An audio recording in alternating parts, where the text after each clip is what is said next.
Warning, the following video you're about to watch contains spoilers. We're going to talk through Pandemic Legacy Season 2. If you haven't played it and you want to, or you don't want to hear any spoilers, I would suggest stopping this video now and picking a different one. Hi, welcome to Board Game Opinions. I'm Steve Rain. I'm Jonathan Hicks. And I'm Mark Windle. And we've just finished playing Pandemic Legacy Season 2. We finished the last month in December just now, and it was an epic game. So It really was. So hopefully you guys have played it, or you're not planning on playing it, and we're just going to talk a bit about our experiences of the game itself. What did we think, guys?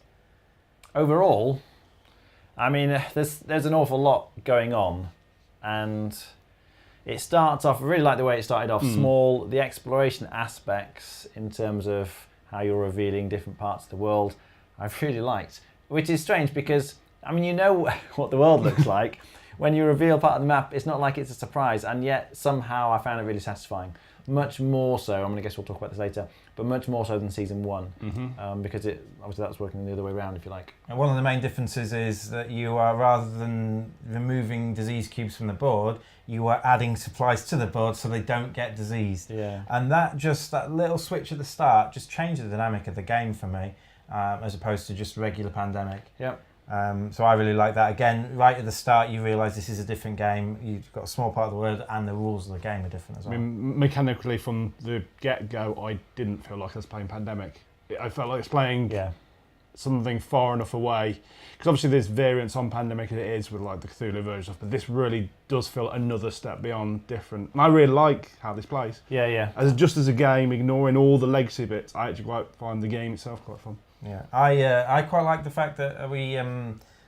So at the end, we'll tell you what our final score was. So if you've played the game and you've got a score and you want to see how good your score is compared to other people, we'll tell you that in a sec. But I really like the game, how the game kind of differentiates the difficulty as you go through. Yeah. We started doing quite well in the middle and the late stages, and it just became harder and harder because we got less and less help and fewer cubes. And I imagine that if you played with a different group of people and you played it again and you had a less successful start, that the game itself would actually cater for you and it wouldn't punish you too much. Yeah, so the rationed events, which you're obviously adding into the deck, there's various catch-up, if you like, mechanics like that really help, because not only is this giving you a very helpful card to use, but it's also bulking out the deck, if you like, so you're getting the epidemic cards less often. So it really helps. You really feel them when you don't have them for both those reasons. The other thing I was surprised on, I should say, just generally in terms of the plays, and it wasn't so much the case at the start, but as the games went on, as you're getting into the second half of the year, it really became a brain burner of a game for us. We were sitting there thinking, right, because it's so tight. You know, we need to get this done, we need to get this done, we've got 4 turns before we're definitely dying, or there's a very good chance we're dying, and we were calculating every single move down to the wire. We can't win the game in fewer than 4 turns.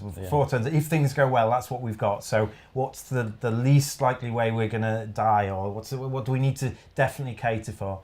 It also helps that when we get the upgrade cards that we specialised quite well. So we had one guy who was very good at reconning, and one guy who was very good at building supply centres, and Farmer Giles, who was just very good at dealing with the infection. He was just a general good all-round character, and kind of being able to trade in and out of which characters we needed for certain scenarios was great. So I think we did that quite well, I think, generally. I love the freedom with the upgrades, because you can, as you say, put a lot of upgrades on the characters and specialise in those. You can make an effort to stop the populations going down, and I don't know if this was a good decision or not on our part, but every time there was a city in danger of dropping to 0, we would always push the population back up. We spent a lot of our upgrade points keeping the cities from dying. Which might have been a mistake in the long run had we let some of the ones that were hard to get to die off. Yeah, Mexico City. Mexico City, we should have just let die off, I think. It did die at one point, we brought it back, but we didn't know what the consequences would be. It just says, scratch this off as soon as you get a city that goes to 0. Yeah. And we didn't know how bad that was going to be. So we're like, we can't really risk that happening. So we kind of kept them all at 2 for the majority of the game. Yeah. On the reverse side with the upgrades, I quite like the scar system in this. I think it's more interesting than historically, because you are limited to a number of upgrades, but as you take scars, you're not only taking those spots, but you might also be removing previous upgrades. And so there's a balance on, and also because you're not guaranteed to have to take one, because we'll talk about the scratch and play, bit of all of it. You essentially, Yeah. every time you take a risk, going, I might get hurt, or I might not. I might be fine. Yeah, that was nice. You've got 12 months and Yeah. possibly 2 plays of each month, and you're like, I haven't got that many things I can scratch off before I get the death. We actually didn't have a character die, which is... Well, except for Jesus, okay. who was carrying the, whatever it was called, the key scar at the end when he's carrying the plague, or the cure. Yeah, he was a carrier of the disease. Obviously he died. I'm wondering if it's worth just talking about components at this point, because you mentioned the scratch stuff, didn't you? I mean, on the whole, I thought they were great. Yeah. For a one playthrough game. You know, the little cubes and the little...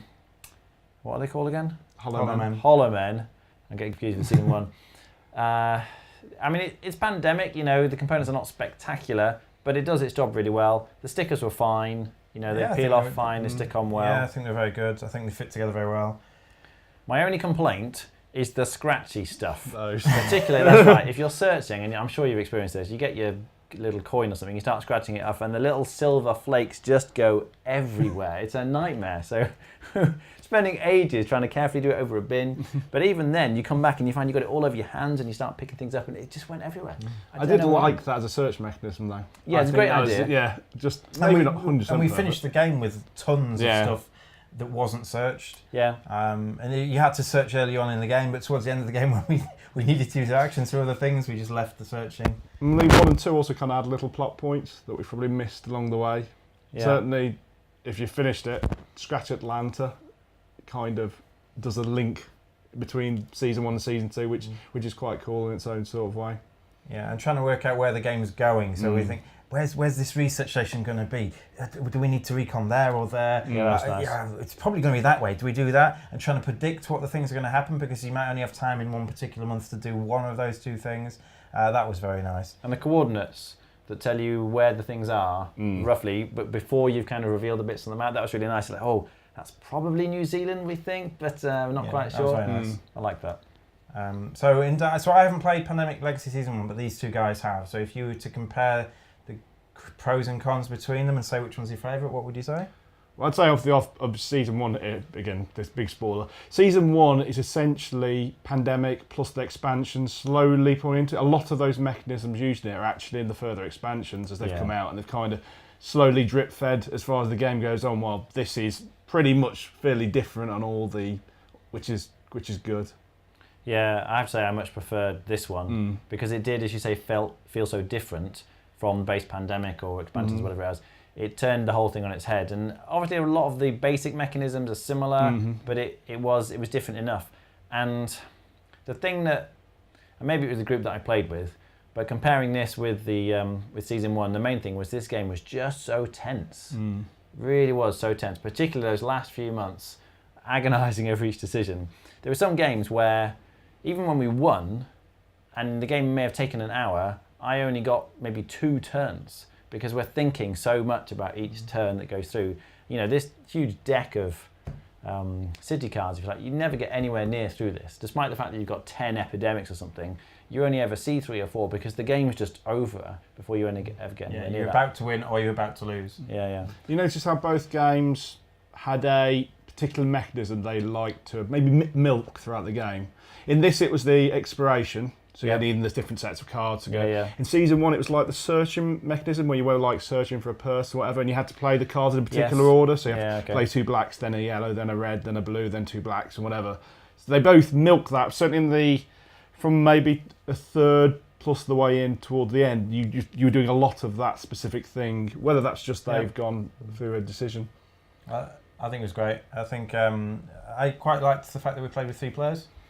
I think with 4 players, it would be a completely different game because we were just like, right, you're the guy that's good at that, and it comes around every 3 turns, so we can get to do those things. If you had one guy that was good at making supply centres, but you had 4 people in the game, you just wouldn't get enough turns for that guy to do it all, which is kind of how we did so well, I think. Yeah. What did you think of the writing? There's quite a few cards which obviously give blurb in terms of backstory or little hints as to what might come. Like the journal entries. They were, as it slowly pieces back actually from modern day backwards, eventually till the big sort of reveal. I think the writing quality is fine. It's not amazing, but it's better than a lot of games I've played, so I've got no complaints. I think having played season 1, you two guys had a better idea of kind of how the overall arcing story, because it definitely does follow on.